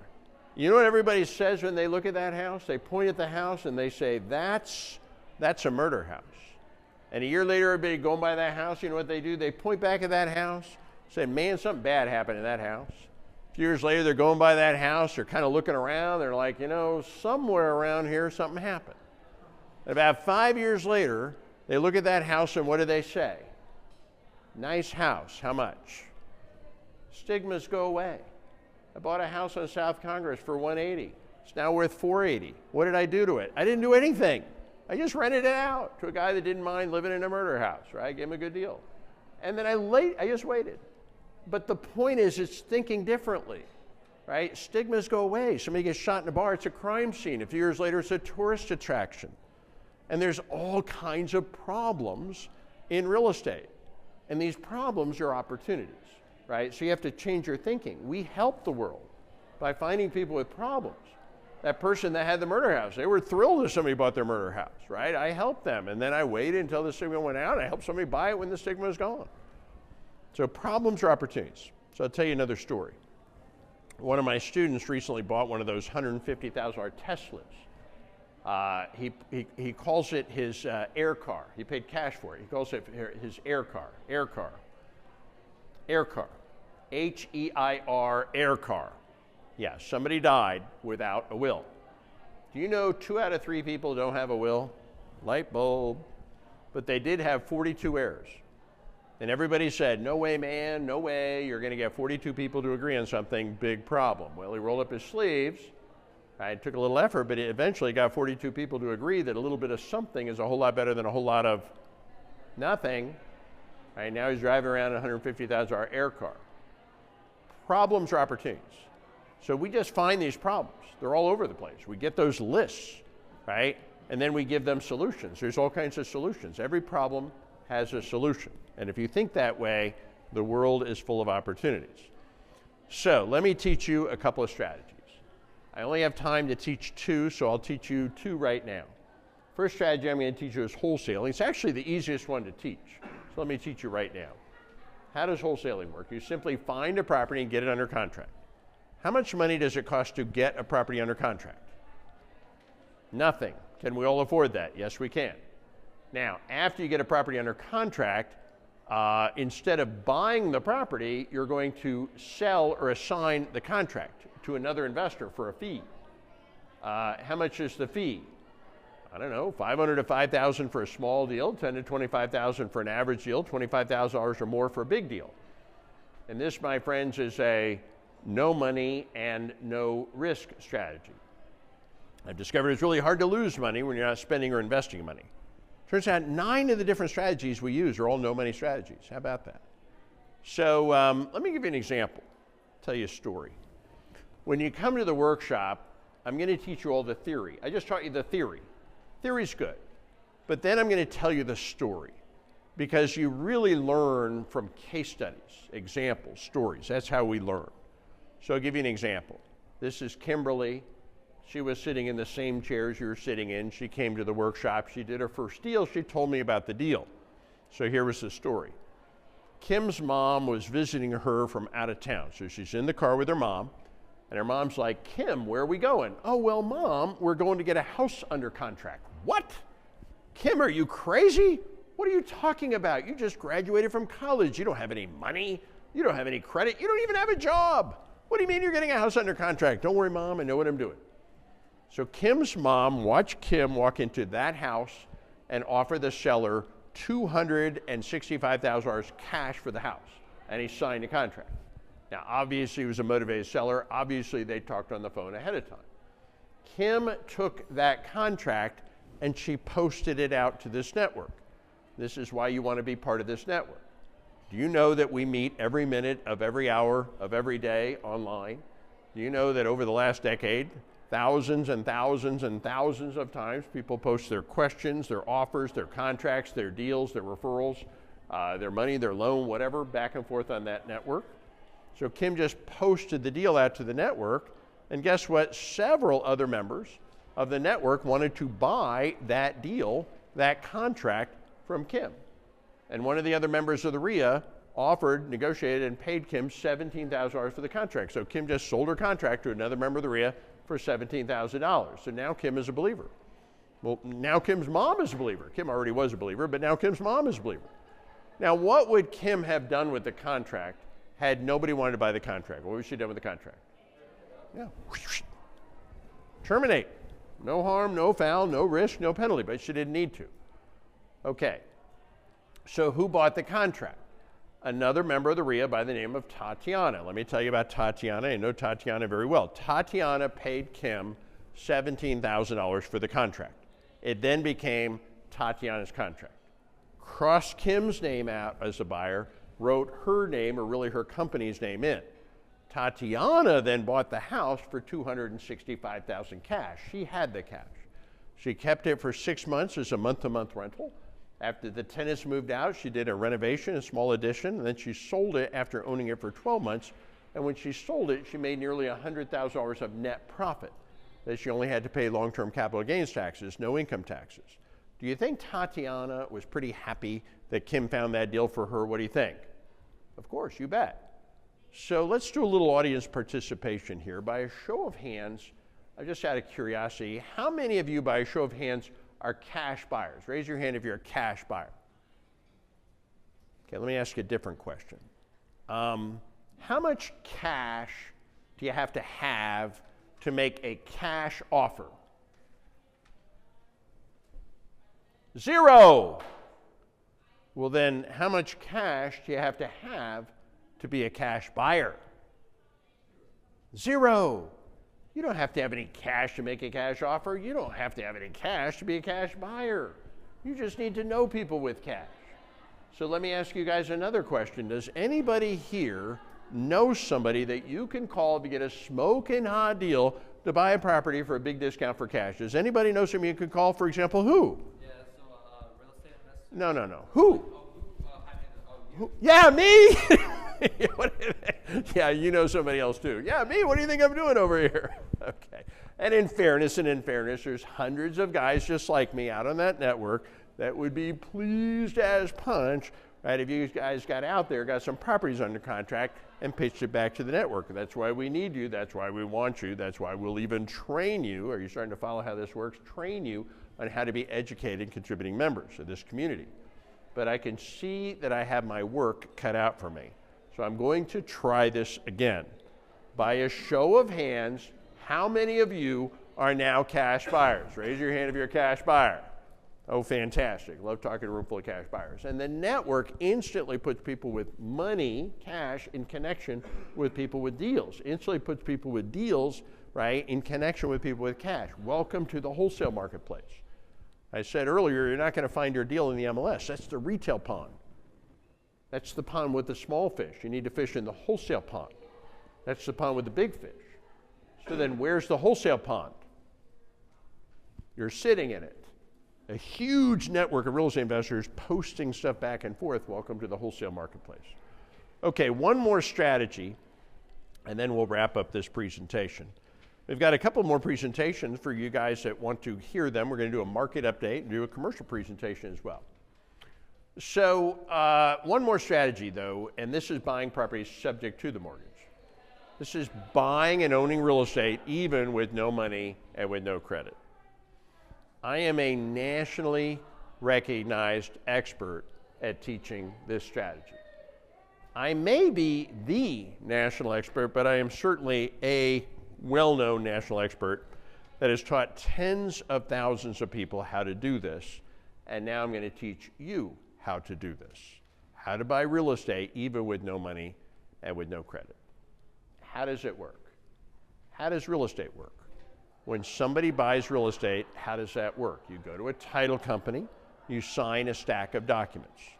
Most of the documents that you sign are disclaimers and disclosures. But there's two documents that get signed at the closing that actually make the closing happen. The two documents that make the closing happen are the deed and the note. A deed and a note. Notice these are two completely separate documents, a deed and a note. Now, whosever name goes on the deed, that's who owns the house. Whosever name goes on the note, that's who's responsible for the mortgage.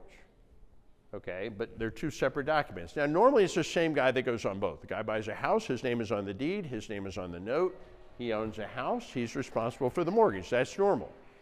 He moves into the house. It's his house. All the rights and privileges, responsibilities, benefits of home ownership, they all belong to him. It's his house. At the end of the month, he gets a statement from the bank. Says you owe us $2,000 for your mortgage. He writes the bank a check for $2,000. The bank gets the check. They cash the check. Bank's happy. He's happy. Everybody's happy. That's how it works. And then the guy goes on to get married. And well, you know, Texas is a community property state. So when the guy gets married, the wife is added to the deed. Now there's two names on the deed, his and hers. But his name is still the only name on the note. Just because somebody's taken on or off the deed, that does not affect the note. And then time goes on and things don't work out and they get a divorce. And in their situation, the wife gets the house in the divorce. So now something kind of interesting happens. Now her name is the only name left on the deed, but his name is still the only name on the note.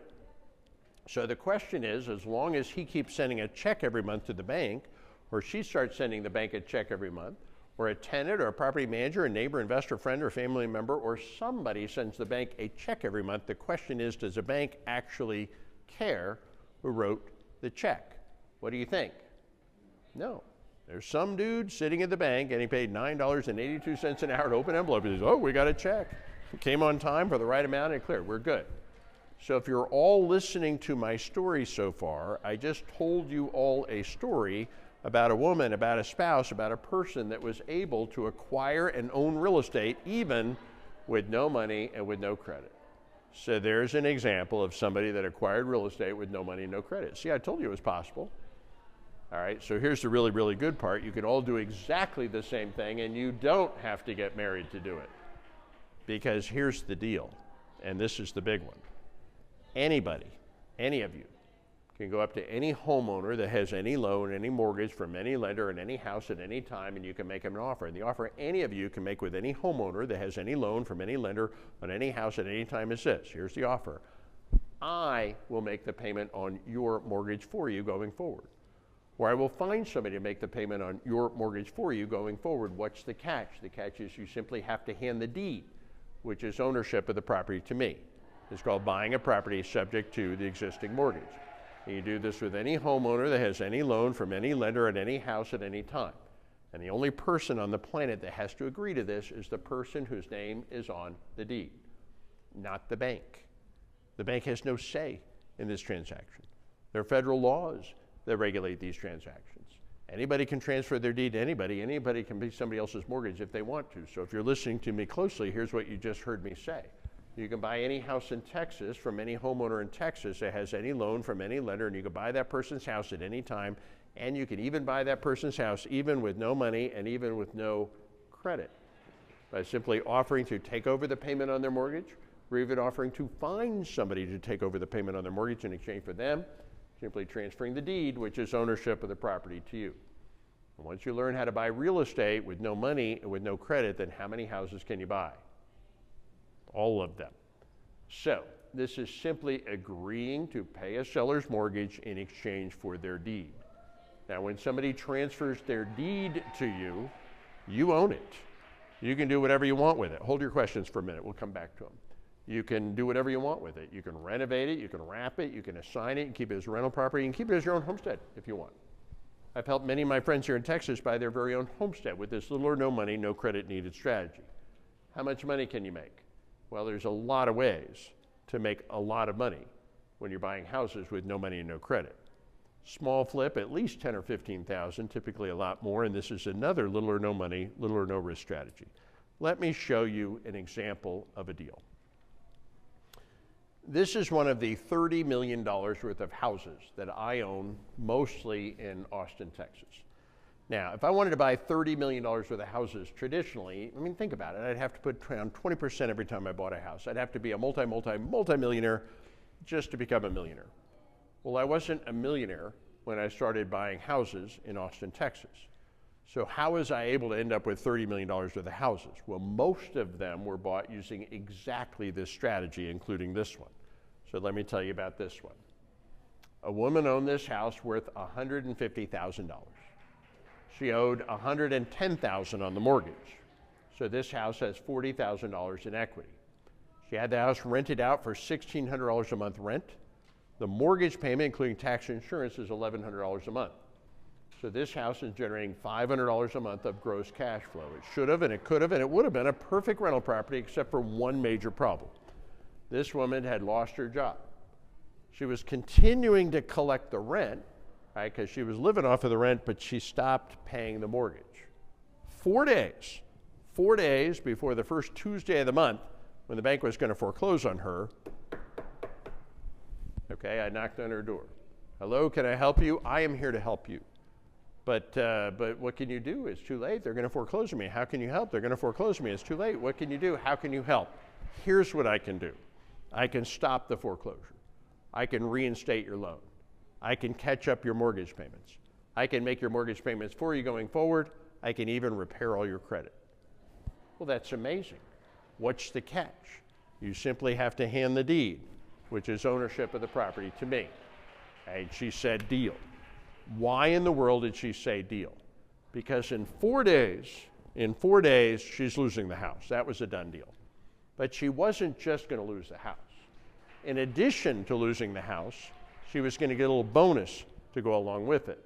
The bonus is called a foreclosure. And I'm going to tell you exactly what I told her. You don't want a foreclosure. You may think a foreclosure is the end of your problem. It's not. It's the beginning of a 10-year nightmare. that starts with the sheriff and his deputies dragging you and your family and all of your possessions to the curb in front of your friends and neighbors. It's 10 years of dealing with the IRS, potentially garnishing your wages to collect on a 1099 that could be issued against you for up to the full value of your loan. It's 10 years of dealing with the lender potentially filing a lawsuit against you for up to the full value of the home. It's 10 years of dealing with creditors calling you, hounding you day and night to collect on the judgment from the lawsuit. It's 10 years of not being able to buy another home, not being able to buy a car, not being able to get a credit card, not being able to open certain bank accounts or even rent certain apartments or even get certain jobs. In other words, it's a bullet to the head, and nobody wants all that. And I stopped all of that from happening to her, and she was thrilled. And the bank was thrilled because they didn't want the house back. They just wanted their money, so I gave them their money. And the tenants were thrilled. They didn't want to get kicked out of the house. They just wanted to keep renting the house, so I let them keep renting it from me. But mostly I was thrilled because for $4,500, which is what it cost me to reinstate that loan, I now own this beautiful $150,000 house. It came with a loan, came with $40,000 of equity, all mine, came with tenants paying me $1,600 a month rent. After I pay the bank $1,100, I put $500 back in my pocket, and if you think that's cool, my wife and I own $30 million worth of these houses. Some of them took small amounts of money like this. Most of them honestly took more money than this. But that being said, some of them took absolutely no money at all. So let me ask you guys a question. How many of you would like me to walk you step by step by step through how to do this deal? Who would like me to walk you step by step? Okay, we're all out of time. I'm sorry. We'll finish. I'm going to finish this. We're almost out of time, but I will finish this. I do love this strategy, but I bet you don't know why I love this so much, okay? Some of you are like, oh, you're making $500 a month. That's not it. $500 is not going to affect my life or my lifestyle at all. What I love about this is by doing this over and over and over again, my wife and I were able to accumulate a portfolio that's now worth $30 million. In fact, just over the last 3 years, that portfolio went up in value by more than 30%. In other words, just over the last 3 years, my wife and I became more than $10 million richer from having done this thing over and over again, this thing that required little or no money and no credit. That's what I love about this. You see, this is the strategy that scales you up to an infinite degree. Because I don't care how much money you have, you don't have enough money to pay down payments on $30 million worth of houses. I'm sorry you don't. Okay, you wouldn't be here if you did. I don't care how much credit you have, you don't have enough credit to qualify for mortgages on $30 million worth of properties. I'm sorry, you don't. If you want to scale this up, you have to learn these strategies that scale to an infinite degree. And once I realized the wealth potential of this particular strategy, I actually made one additional tweak to the strategy. I no longer buy these houses in my name. In fact, I no longer buy these houses in my company's name. Now when I buy these houses, I prefer to buy them in my IRA. How many of you are aware that you could do this transaction with your IRA? Okay, well guess what? You know you can do this transaction with your IRA. One of the vendors, remember the vendors that's paying for your presentation right now? Directed Trust IRA, come to the workshop. They will set it up so you can do this with your IRA. So what happens when your IRA does this? Heck of a lot better than buying Apple computer stock, I'll tell you that, right? Your IRA puts out the $4,500 reinstatement fee to the bank. The deed transfers to your IRA. Every month, right, the property manager deposits $1,600 of rent into your IRA. Every month your IRA automatically issues a payment of $1,100 to pay the mortgage, and $500 rolls back into the IRA. But that's not the good part, so then what's the good part? Over the next 25 years, this property doubles in value, and it'll double again. And even at very conservative appreciation rates, it'll almost double a third time. Something interesting happens to the mortgage on this property over the next 25 years. What happens to the mortgage? What do you think happens to the mortgage? Yeah, it gets paid off by the tenants. Thank you very much, tenants. In other words, every time my IRA does this deal, my IRA ultimately ends up owning an asset worth about $1 million that by then I own free and clear. And because my IRA is also a Roth IRA, when I sell this asset in retirement, 100% of the proceeds are tax-free. Did you all just see what I did?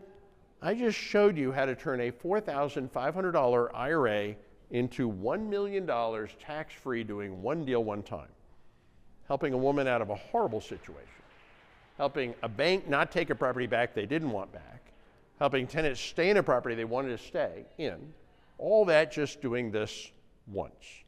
The average retired person at the age of 65 has a net worth of $62,000. It's pathetic. You just do this one deal one time, you're 25 times richer than the average retired person just doing this once. But I'm going to tell you something. I've never seen somebody do this deal once. 95% of the people will never do this deal. And 100% of the people that do it once, then what do? And they do it again. And then what do? And then they do it again. And then what do? They do it again and again and again. And 21 years later, they're standing at a country club talking about all the times they did it. Okay, so one more time. How many of you would like me to walk you step by step by step through how to do this deal? Okay, how about you? Yes? All right, there we go. All right, so I'm going to walk you step by step through how to do this deal. How to find it, how to get it under contract, which contract to use, which attorney and title company to close at, and how to go through all the operational steps to do this. So I'm going to walk you through all of that step by step by step. However, it's going to take about 3 days, so we're going to have to finish at the workshop. And by the way, remember I said that I was going to show you how to get a 3% mortgage with no money down and with no credit? That was the deal. Just find somebody that got one of those 3% mortgages that needs to sell their house and they're in financial trouble. Offer to take over the payments on their mortgage, right? No money down, no credit check, nothing required. How many of those can you do? Infinite. The new 3% mortgage is way better than the old 3% mortgage. The old 3% mortgage required money down, credit check. The new 3% mortgage doesn't require anything other than you know how to do this and you're willing to help somebody, right? By helping them, you'll help yourself. So we're going to learn all of the strategies. That was a pretty cool one. That's not my favorite. My favorite is how to renovate houses for free. You're going to learn all 65 marketing methods. I just taught you your first close. That was actually called the atomic bomb close. Remember I said magic words? Those were the magic words I said to that woman and she gave me that house. Now think about how this business works. You get a list. Remember the marketing list? You get a list of these people. You call them on the phone or meet with them. You read those magic words, they give you the house. Now it's not 100%. 19 out of 20 it's not going to work. 1 out of 20 it does work. How much does it cost to call somebody? Nothing. Do it, rinse and repeat. That's how this business works, right? And it's a numbers game. And I'm even going to teach you the numbers. Learn how to partner, great way to get started. You're not required to do that, but it's a great way to get started. Find people deals, they'll partner with you. How to access private money, experiential learning at its best. So Dallas, Austin, Houston. Join the REIA. You should all be joining the REIA. If you don't have $100, you shouldn't join the REIA, but if you got $100, it's going to be a great investment. That's how you get access to me and all the other members of this community. You're also a VIP at the workshop with special lunch sessions, power teams, special training, and other resources available to you. Pick your date and location that's best for you. Let's do a little poll of the audience. How many of you are going to attend the workshop live? Who's going to come to the workshop live? Okay, who's going to come online? Okay, we got almost everybody live and a couple of onlines. You're going to come online. Why are you coming online? Just out of curiosity. Call in sick. Well, then you can come live the other days if you really want to. So I just think it's better to learn experientially. And it's experiential on either way. It's on Zoom. It is live. But if you possibly can, try to come in person, at least as much of the time as possible. So those are the dates and locations for you guys online. We're posting this form online. You sign up today. It's free. After today, it's not free. Please join the REIA. It's only $100 today. After today, it's $250. So you definitely want to join the REIA as well. You get all these wonderful benefits, and it's a great cause. If you have the slightest interest in real estate, you join your local REIA. Pays for itself many times over. This is also a really cool little gift we give to our members. These are the 273 things you need to know to be a real estate investor. And this is kind of what happens when an engineer becomes a real estate investor. I invent things. And I made this poster. Got all the different investing strategies, all the different marketing campaigns, all the different sales and negotiating scripts, all the different operations, things like power teams and corporate structures, finance, analysis, due diligence. So you get one of these posters if you're a REIA member. I see a couple of you got the poster already. And come to the workshop and teach you how all this stuff works. That is that. We are going to go into our next session. I'm going to do a couple of housekeeping, and then we'll get into our next session. Some people ask, like, can I get copies of your presentation? You can. We post these on our social media. Just look for Texas REIAs. We're on Instagram, we're on Facebook, and we're on YouTube, so come join us there. Some other logistical details. The workshop is live and in person. We also simulcast. It starts every morning at 8:45 a.m. Come live, get a good seat. If you're a VIP, you get to sit up front, definitely worth it. We go late Friday, late Saturday, early Sunday. So it's 24 hours over 3 days, but it's weighted Friday, Saturday. So how late will we go? I don't know, probably like 7:30, I'm gonna guess. Kind of depends on you and your questions and how long we get. I'm even gonna be calling some people live during the workshop and say, show me your deals, right? Because I like to invite past attendees to show the deals that they're working on. May do some Zoom calls or little FaceTime calls right there during the workshop. Bring a notepad, notebook. You're gonna take notes. You're gonna fill an entire notebook with notes. Get a good night's sleep, come with an open mind, and be prepared to ask questions, stay engaged, and learn a lot. I'm gonna help you put together your own individual plans, take you through several exercises. Everybody here is unique. Some of you have more time, some of you have more money. We're gonna help you put a plan together that's for you. A few questions real quick. How much experience do I need? 75% of the people that come to the workshop are newbies. 25% are experienced, but they're coming to learn some of the advanced strategies that only we teach. Can I bring my significant other? Drag them by force if necessary. And I'll tell you why. If you don't, it's gonna be a problem for you. Because I'm gonna teach you how to do this cool stuff, and then you're gonna go home and you say, honey, guess what? We're buying a house. What do you think honey's gonna say if honey was not at the workshop? What, are you crazy? You know, trust me, I've made it really interesting and really fun for a lot of people that weren't even interested, and then they become the ones to pick up the ball and run with it. And by the way, if you join the REIA, not only are you a VIP, but your guest is a VIP. So make your guest a VIP, get him a membership in the REIA, or you become a member of the REIA and make him a VIP for Christmas. How do I know this is the real deal? You know what? Don't ask me. Why don't you ask somebody that's done it already? We do something really interesting. Everybody that comes to the workshop, I invite them to fill out a feedback form, handwritten form. We scan them and we post them on the internet.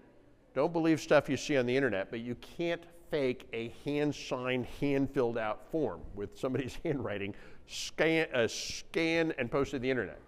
And why do we post every single feedback form on the internet? Thousands of them. Go check them out. Thousands of them. Why would we do this? Well, I'll tell you why.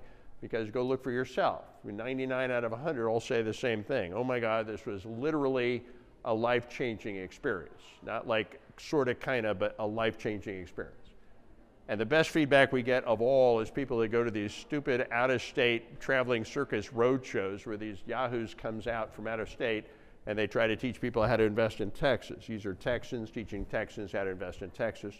Where do I get my tickets? Fill out the form. You're gonna get some tickets on the way out of here. Join the REIA and you get a really cool poster and all the other benefits. Pick your date. If you are not 100% sure of the date, pick the date you think you're gonna attend. We will call you a day or two before the workshop to RSVP you, because we need to know how many people are live and how many people are online. And if you need to change the date, we can change the date at that time. What if I want more help? Join the freaking REIA, and that's where you can interact with me and all the other members. So that is it, and we're gonna do our next presentation. You guys online, fill out the form online. You guys live, fill out the form live. Most of you did already. Again, the dates and locations. Now, I am going to take a few questions, and then we're going to move into our next presentation where we're going to do a market update and tell you what's going on in the marketplace. Any questions you guys have? Yeah. So I know someone that they fully own a house and they don't know what to use the house for. And I heard this one term called the 1031 exchange. And 1031 has nothing to do with what a house is worth. To know what a house is worth, you have to do a CMA by getting a realtor to give you access, or using Zillow. We have some bank data. We have some apps. We have one called SnapFlip Bank that'll do an analysis literally from a picture and address, okay? A 1031 exchange is a whole different thing. What, do you have a question about a 1031 exchange? They basically want like a nicer house. Yeah. They want to live in it. And I was wondering if like a 1031 exchange would be something that would be useful to them since they're... Probably not. So a 1031 exchange is a unique benefit tax-wise for real estate investors. In the stock market, you buy stock, you sell it, you pay taxes on the profit, and then you reinvest what's left. In real estate, you buy real estate, you sell it. If you reinvest your profits into another property, the taxes are deferred.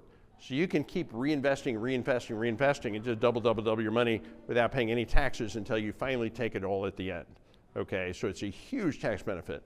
But the thing about a homestead, the 1997 Homestead Exemption Act says if you call something your home, then when you sell it, the first $500,000 is tax-free, okay?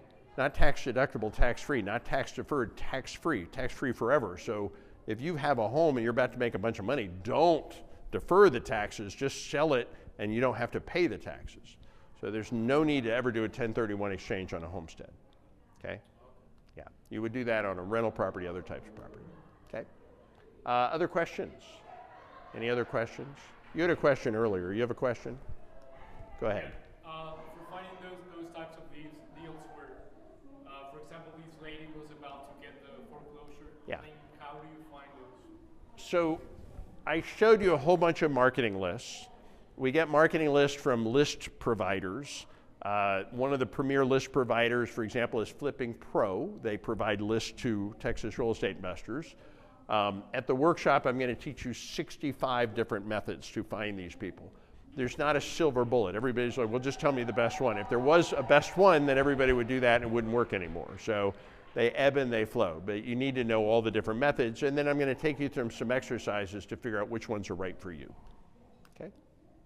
You have a question? What's that? I forgot my question. Okay. All right. Any other questions? Yeah. What's the youngest that you can be to do a wholesale? Well, I helped my son at 3 do one. You know, had to put him through private school, so there's no age limit. You don't even have to be technically a legal citizen. Anybody can do this at any age. You know, now if you're under 18, you may have problems signing a contract. You may need to have somebody do that, but there's no restriction. There's no licensing. You know, my son does real estate. He's a minor, right? So, no problem. The biggest problem you're going to have is you just look young. Yeah. So I've had some young people that are really good at negotiating, really good at real estate, and the biggest problem they had is they just didn't look old enough to be doing what they were doing. So one of my students would borrow somebody else in the network that had gray hair, and she'd say, just stand next to me, look mature, don't say anything, right? She'd say, my dad and I are here to blah, blah, blah. Question? So it was about the license. Do I need a real estate license? A license, no. In fact, I would say it will be more of a hindrance than a help. I'm not a realtor. Donald Trump is not a realtor. Most real estate investors are not realtors. If you want to be a realtor, become a realtor. It is not going to help you. In many ways, it will hinder you. What is the difference? What's that? What's the difference about the licensed realtor? Well, it doesn't benefit you. If you have a license, you have to follow a bunch of rules that are managed by the Board of Realtors. If you don't have a license, you don't have to follow the rules. I represent me.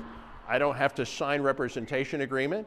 If I'm working with a seller, I don't have to explain to them I'm a realtor. I don't have to have the awkward conversation saying, I'm a realtor, but I'm not acting in your best interest in this transaction. That's an uncomfortable conversation that a realtor might have to have that I would not have to have.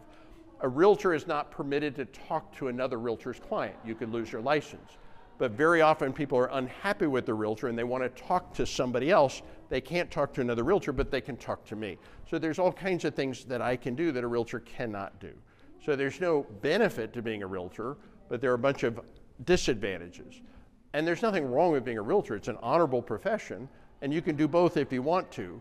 But a lot of people think that for some reason becoming a realtor will help them, and it's not going to help you. You don't learn anything about investing in real estate in realtor school, for example. So, you know, you want to be a realtor, but don't do it because you want to be a real estate investor. That's the point.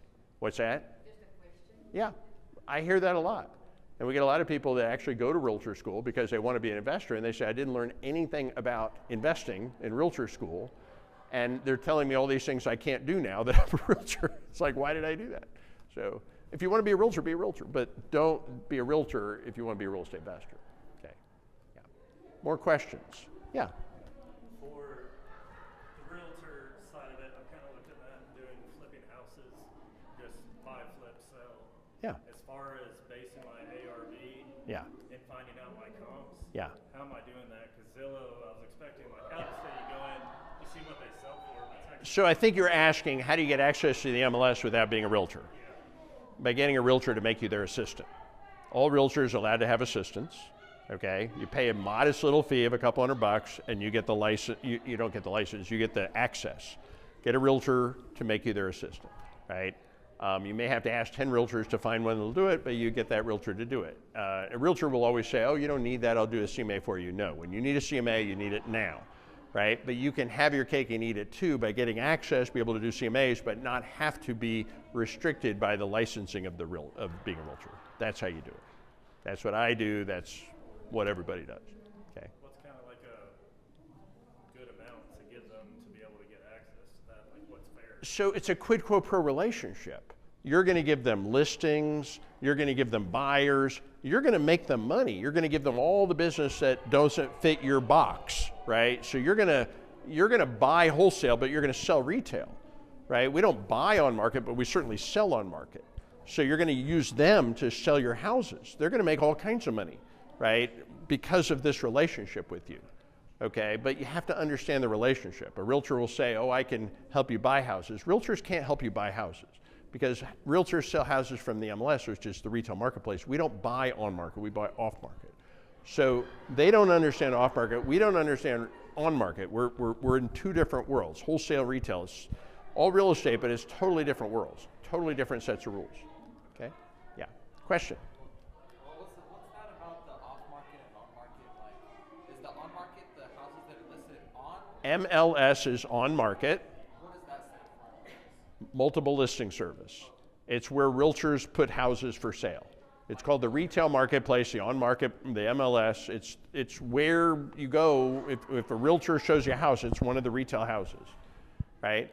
It's the retail marketplace. There's a wholesale marketplace and a retail marketplace, right? And they're totally different, right? Wholesale is not on market. Wholesale is direct to between investor and seller. It's no realtors involved in wholesale. Retail is retail, right? And they're just totally different, okay? Question? So I always thought of like, I never knew the wholesale market existed Yeah. until I got into real estate investing. Yeah.